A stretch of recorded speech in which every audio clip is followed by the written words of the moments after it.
আচ্ছা, যারা নতুন মানুষ পেয়ে সম্পর্ক থেকে বেরিয়ে যায় তারা এক্স্যাক্টলি কী ভাবে, তাদের সাইকোলজি কিভাবে কাজ করে? ধরো একদিন ঘুম থেকে উঠলাম আর বলে দিলাম, তোকে না আর আমার সহ্য হচ্ছে না, তুই আজ থেকে নিজের রাস্তা নিজে দেখে নে, বা আমার আর তোর জন্য কোনো ফিলিংস অবশিষ্ট নেই।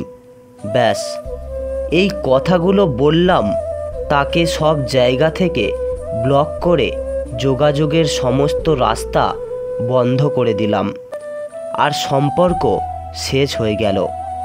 এত সোজা।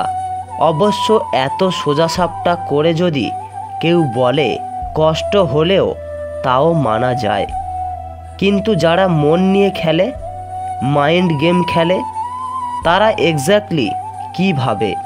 একদল মানুষ আছে যারা অজুহাত দেয়, আমি তো রূপযুক্ত নই রে, ইউ ডিসার্ভ বেটার। আমার পরিবার কিছুতেই মানতে চাইছে না, কি করি বলতো?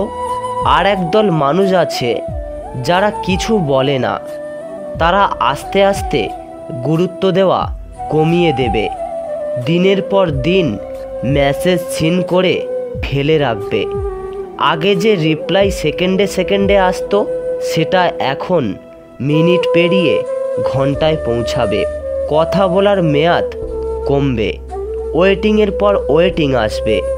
তাদের ফোনে মামা মাসি দাদাদের ফোন আসার সংখ্যা বাড়তে থাকবে। তোমার ফোন ওয়েটিং দেখেও সে ফোন ধরবে না। এরা আসলে কি ভাবে? সামনের মানুষটা কি বোকা, নাকি তারা কাঠের পুতুল? আজ খেললাম আর কাল ছুঁড়ে ফেলে দিলাম। তার ফিলিংস, ইমোশন সব কিছুই এত সস্তা।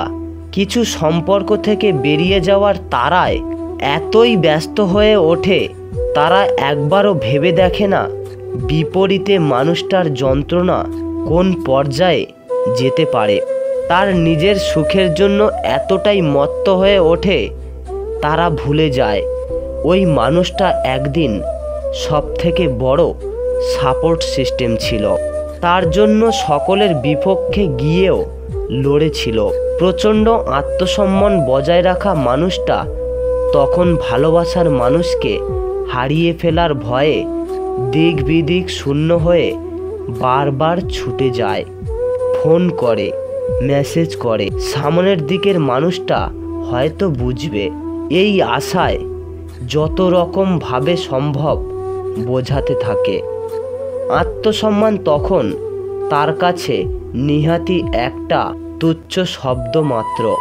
এমনকি পায়ে পড়েও আঁকড়ে ধরে রাখার আপ্রাণ চেষ্টা করে। ঠিক যেমন প্রদীপের শিখা নিভে যাওয়ার আগে দপ করে জ্বলে ওঠে, তারপর সব শান্ত। আগুনের শিখা হয়তো নিভে যায়, কিন্তু সলতে তার পরেও বেশ কিছুক্ষণ গরম থাকে।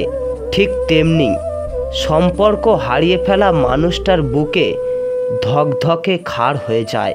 সময়ের সাথে হয়তো ঘাটা সেরে যাবে, শুধু ভুলতে পারবে না কাউকে নিজের জীবনে ধরে রাখার জন্য সে নিজেই নিজেকে কতটা আত্মসম্মান করেছিল।